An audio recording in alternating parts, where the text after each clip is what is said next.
हुआ है। काय का इंग्लिश में कहते हैं फीमेल रिप्रोडक्टिव सिस्टम। ठीक है। मादा प्रजनन तंत्र शरीर के उदर भाग में के नीचे श्रोणि गुहा में पाया जाता है। कहाँ पाया जाता है? तो ये वाला जो एरिया है, ये जो कर्व है, ये श्रोणि मेखला कहलाता है। ये वाली हड्डी क्या कहलाती है? श्रोणि मेखला। श्रोणि मेखला के अंदर मादा का जनन तंत्र सुरक्षित रहता है। तो इसकी लोकेशन हमको पता चली कि मादा जनन तंत्र कहाँ पाया जाता है? श्रोणि मेखला में। ठीक है। और उसके बाद अगर मादा जनन तंत्र की हम बात करते हैं तो सबसे पहले आते हैं इसके प्राथमिक अंग नंबर 1 पर। कौन से? प्राथमिक अंग। तो प्राथमिक अंग होते हैं इसमें अंडाशय। मादा में एक जोड़ी अंडाशय पाए जाते हैं। जैसे मेल में प्राथमिक जनन अंग यानी कि टेस्टिस होते हैं, ब्रसड़ होते हैं, वैसे ही मादा में प्राथमिक जनन अंग कौन होते हैं? अंडाशय। क्योंकि ब्रसड़ से युग्मक का निर्माण, शुक्राणु का निर्माण होता है और अंडाशय से अंडाणु का निर्माण होता है। ठीक है।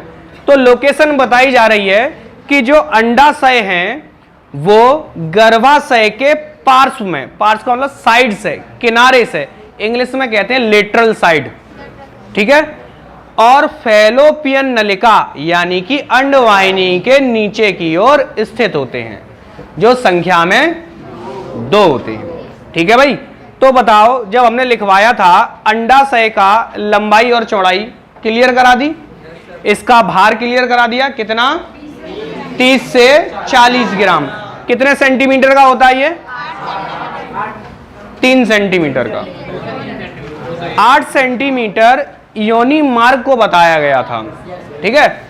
3 सेंटीमीटर इसकी लंबाई रहती है। ठीक है। अब देखें जरा सिस्टम को समझें। ये मादा का अंडाशय है।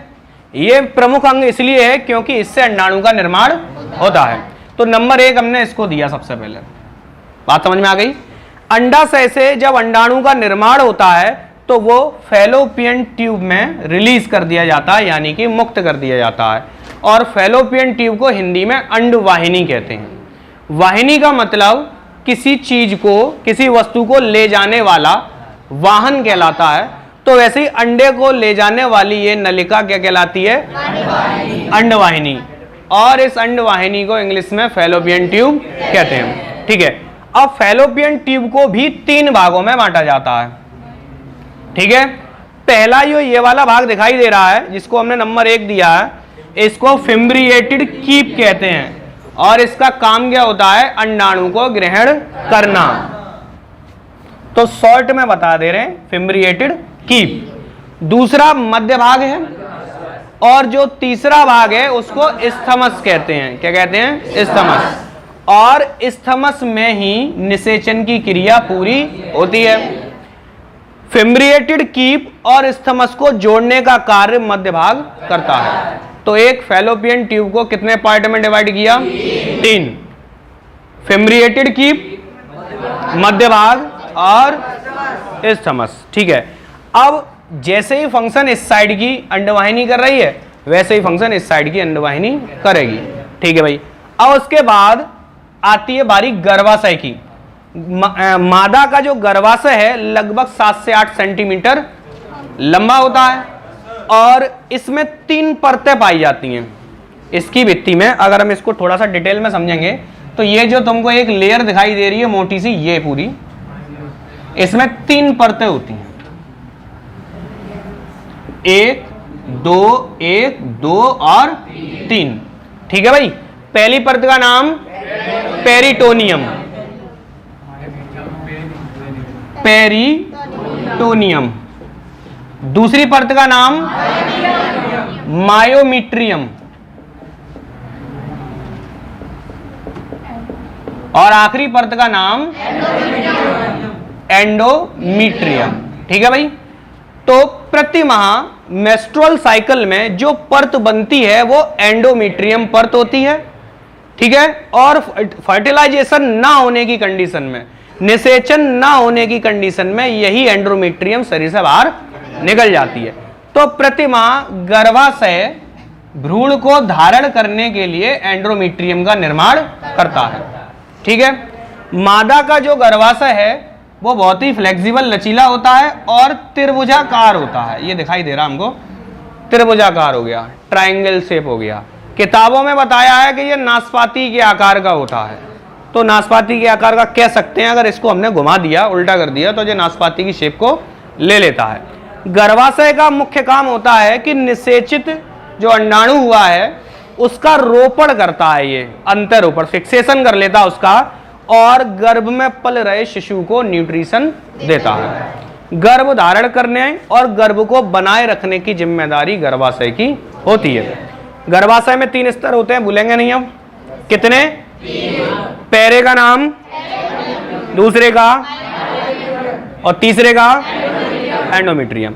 अब देखें जरा, दोनों ओर की अंडवाहिनी आपस में मिलकर गर्भाशय का निर्माण करती है। ठीक है, अब गर्भाशय जैसे ही आगे की ओर बढ़ता जाता है, इसकी दोनों भुजाएं या परतें सिकुड़ने लगती हैं, श्रिंक होने लगती हैं या संकीर्ण करने लगती हैं, तो एक संरचना बनती है। ये जो रास्ता दिखाई दे रहा है इसको कहते हैं ग्रीवा, और इंग्लिश में ग्रीवा को कहते हैं सर्विक्स। क्या कहते हैं? सर्विक्स, या फिर इसको गर्भाशयी मुख कह सकते हैं, गर्भाशयी मुख। यहां तक बात आ गई समझ में? अब देखें, गर्भाशयी मुख आगे जाकर एक लंबी नली में खुलता है और इस नली की लंबाई लगभग 8 सेंटीमीटर होती है, तो इसी नली को योनि मार्ग कहते हैं। बात समझ में आ गई? योनि मार्ग की जो भित्तियां दिख रही हैं, जो मैंने इस तरीके से कर्ल करके बनाई हैं, ऐसे ऐसे दिख रही हैं, इसका मतलब है ये इरेक्टाइल है, संकुचनशील है, फैलने और सिकुड़ने वाली नलिका है। एक एग्जाम्पल देंगे, जैसे एनस होता है, गुदा द्वार, मल विसर्जन के समय वो फैल जाता है और मल विसर्जन हो जाने के बाद वो श्रिंक होकर वापस उसी अवस्था में आ जाता है। तो सेम कंडीशन इस कैनाल की, इस नाल की रहती है। ये फैलने और सिकुड़ने वाली नलिका है। ठीक है, इसे योनि मार्ग कहते हैं और आगे जाकर ये योनि पर खुलती है। ठीक है, अब इसको एक नाम और दिया गया है, जन्म नाल या बर्थ कैनाल, क्योंकि गर्भाशय में पल रहा शिशु, गर्भाशय में पल रहा शिशु सामान्य अवस्था में इसी रास्ते से शरीर से बाहर आएगा, इसीलिए इसे जन्म नाल भी कहते हैं। यहां तक बात समझ में आ गई? तो अगर हम दोबारा से देखते हैं, जो मेन ऑर्गन है मादा जनन तंत्र के, उसमें सबसे पहला नाम किसका? अंडाशय का। इंग्लिश में कहते हैं इसको ओवरी। कितने होते हैं संख्या में? 2। फिर उसके बाद आती है अंडवाहिनी, इंग्लिश में कहते हैं उसको फैलोपियन ट्यूब। संख्या में कितनी होती हैं? 2। अब उसके बाद फैलोपियन ट्यूब को 3 भागों में बांटा जाता है। प्रश्न अगर ये आता है कि फैलोपियन ट्यूब में निषेचन कहां होता है, तो इस समझ में होता है, और अगर पूछते हैं कि मादा के जनन तंत्र में निषेचन कहां होता है, तो फैलोपियन ट्यूब में होता है। ठीक है, अब दोनों फैलोपियन ट्यूब मिलकर क्या बनाती हैं? यूट्रस, यानी कि गर्भाशय। गर्भाशय को इंग्लिश में यूट्रस कहते हैं। अब जो यूट्रस है उसकी भित्तियां मोटी होती हैं, जो 3 परतों की बनी होती हैं। बाहरी परत मायोमीट्रियम, पेरिटोनियम, मायोमीट्रियम और एंडोमीट्रियम। एंड्रोमीट्रियम एक ऐसा स्तर है जो हर माह बनता है और बिगड़ जाता है, यानी कि टूट जाता है। ठीक है, अब ये गर्भाशय आगे जाकर ग्रीवा का निर्माण करता है और ग्रीवा को इंग्लिश में सर्विक्स कहते हैं, और सर्विक्स आगे जाकर योनि मार्ग में खुलता है, जिसको वेजाइना कहते हैं। ठीक है, इस तरीके से मादा का जनन तंत्र ये कंप्लीट होता है। अब किसी के मन में कोई